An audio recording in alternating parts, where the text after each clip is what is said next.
So there's a new Instagram page called Preachers and Sneakers that's gone viral because of the amount of money that some preachers spend for their sneakers. Well, guess what?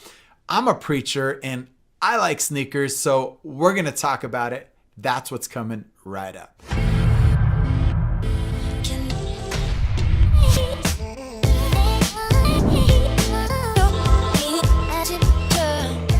So welcome to Faith and Fitness Friday. My name is Joe Alvarado. So glad you're here, sharing, liking, commenting, all of the above. Keep doing that. If you love this, like it, subscribe to it, share it, talk about it, comment about it. Today, you probably want to do that because we're going to talk about something a little controversial, kind of a hot topic, especially in the church world. There's this new Instagram page called @Preachers and Sneakers. And the whole page is about prominent church leaders, pastors, who are wearing these outrageously expensive shoes. And should they be? Like there's people that are judging them. There's people that are saying it's okay. I mean, this page has gone viral pretty fast. It's only been out less than a month, and it has about 148,000 subscribers already. The guy who made this up, he goes by a fake name, Tyler Jones. He just for his safety maybe. And he started it as just a joke amongst friends. And all of a sudden now it's gone viral because there are some well-named pastors out there photographed with shoes that cost upwards of $5,000. Now, before I show you some of these posts and price tags and things like that, I just got to say, I'm a shoe fan. I'm a preacher and I wear sneakers. In fact, most of you know me. I'm a fitness instructor. And so I have a ton of shoes. Like, I love shoes. Every time I see a new one or I see something that fits well, looks good, man, I want to buy it, right? And I remember ever since elementary school, I remember the Puma suede shoes, right? With the thick shoelaces. Does anybody else remember those? Those were amazing, right? And then the Air Jordan era came out, and this was in middle school going into high school for me. I graduated way back in 93, so you can do the math. I was in middle school in the 80s and graduated in the early 90s high school.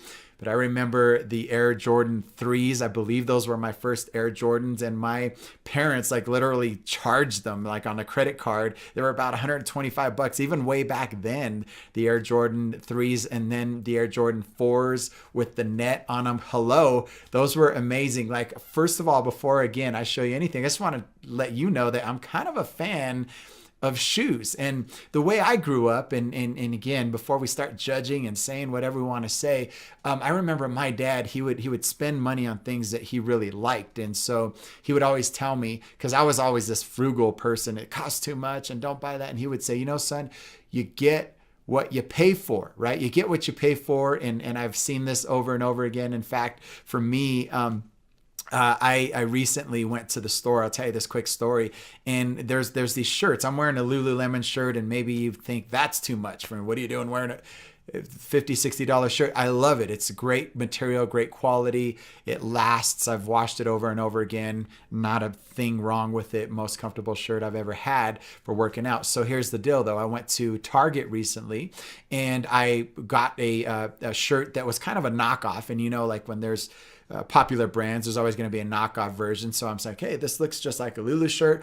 I'm going to try it. It's only like $20, right? So I grabbed it off the rack and I was walking with it, and I had some cargo pants on. Don't judge me, right? Cargo pants with a Velcro kind of a type of pocket on the side. While I'm carrying this shirt with the hanger on it through Target, the shirt catches the Velcro and literally the threads come off of the shirt. And I'm like, what just happened? And I'm freaking out because this shirt is like ruined instantly with Velcro. And I'm like, maybe it's just the shirt. I walk back and again, on accident, I hit the shirt with the Velcro, going to return and going to put it back on the rack. Don't tell them at Target I said that. And again, the threads just peel right off of it. All that to say is, before we go to any judgment, whatever, I grew up kind of, you get what you pay for. So I think the question now becomes, how much should you pay for something? Like, again, you have these dominant preachers that are paying all this money, and I'll show you a few here, and I'm going to show you, like, for example, right here, We have Erwin McManus. He's wearing the Air Jordan, looks like the Air Jordan 1 retros. And on this website, again, on this Instagram account, it kind of shows these bidding wars and how much they potentially paid for it. And again, if you know anything about the shoe game, right, there's shoes that are released in limited quantities. And then you have people that buy them and then people who resell them. And because they're limited quantities and because there's only a few ran, the price drives way up on them. So potentially, Erwin McManus spent about $999 for these baby blue Air Jordans. Then you have Carl Lentz here. I'm not sure what kind of boots those are, but look, he's decked out. I mean, what do you have to say? But comment below on what you think about this. Here you have a leadership podcast with Israel Houghton, and he's interviewing another pastor who's pretty well known, Chad Veach. And Chad Veach is wearing some of the Jordan 1 retros, right? And evidently he could have paid right around $2,500 for these. And so the price gets a little bit higher here. Here you have Pastor John Gray, and he's wearing the Air Yeezy 2s. Have any of you heard of these? Air Yeezy 2s. And these potentially costed him $3,721. Then it goes up even from there because he has the Air Yeezy 2, the Red Octobers, they're called. And again, I might be behind on some of the basketball shoes because I'm more into the athletic shoe right now. But these shoes evidently were last sold for about $5,611. Now, to John Gray's defense, he states in the New York Times article that these were a gift given to him by the production company that re-signed a deal for a new season of his television show. And so he said, I didn't pay. Your comments hurt me that you would judge me by what I bought or how I used my money. But in my defense, he says, these were a gift. Here's another one right here. Rich Wilkerson Jr., the Air Fear of God 1. Have you heard of these?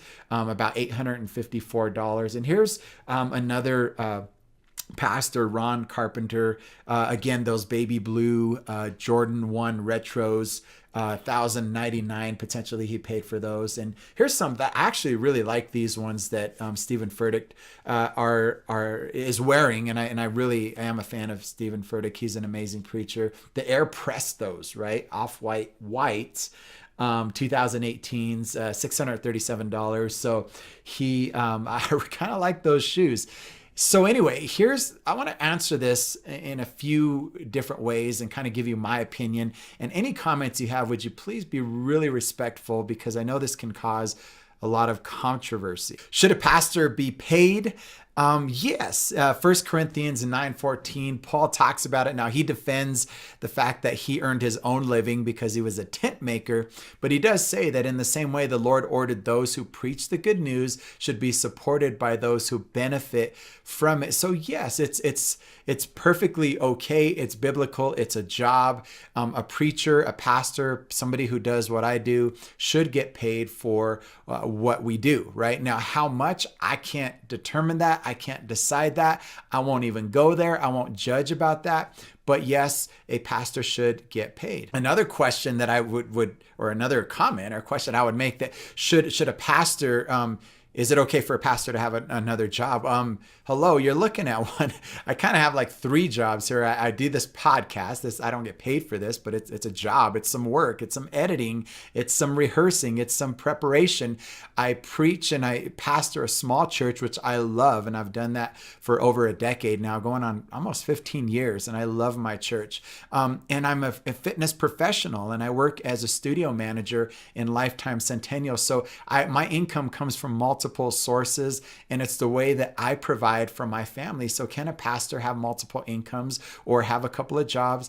Absolutely. So the question still remains, should somebody spend that much, or how much should somebody spend, much less a dominant pastor? And you have to understand that we live in a different world right now, to where before, if somebody were to go out and buy something, it wasn't out there on display in social media for everybody to see, everybody to have a comment, everybody to have to say something. It was just, hey, maybe I have a private collection of this and it's what I like. Nobody knows about it.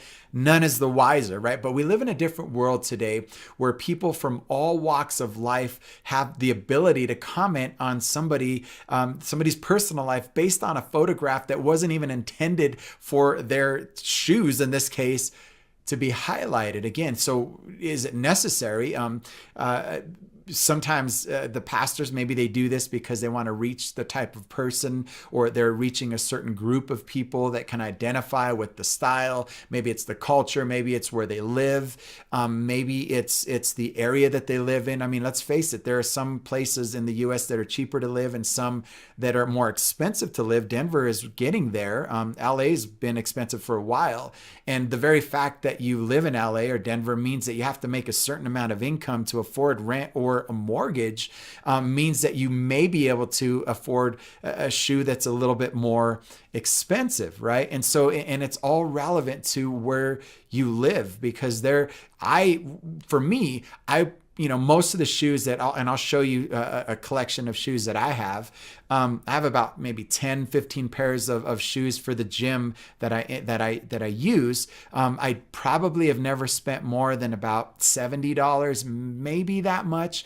But $70 in another country, in a third world country, is probably more than a year's wage, right? So it's all relative to where you live and what you think is expensive. I think the bigger question to ask here is, how are you stewarding the money that you do have? Because we all have different incomes.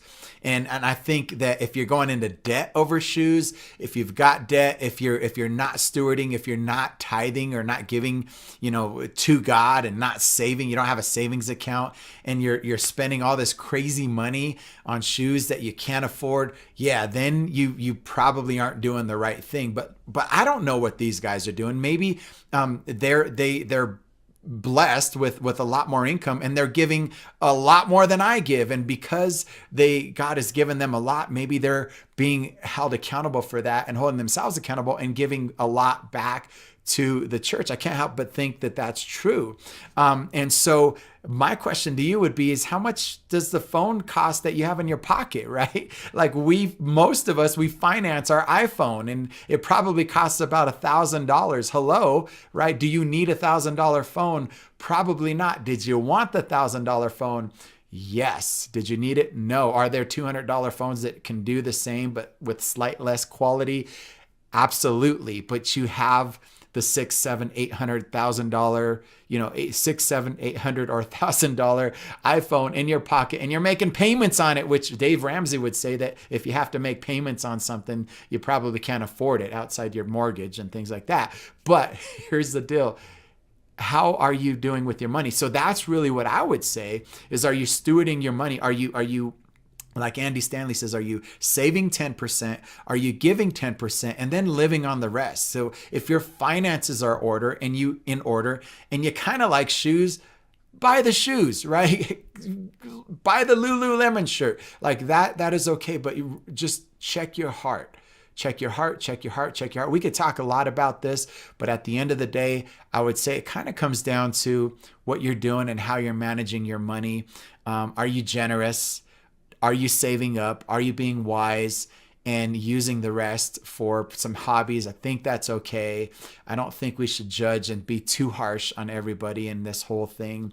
Hey, I like shoes just like the next guy. I hope you do too. They're a great support system for working out and for running the distance and whatever types of shoes that you like. I want you to comment below on your favorite shoe and really what you think about this idea of pastors spending perhaps too much. Are they spending too much? Are they spending too little? Whatever that it looks like for you, let me know. This is Faith and Fitness Friday. My name is Joe Alvarado. Have a great weekend. We'll see you next week.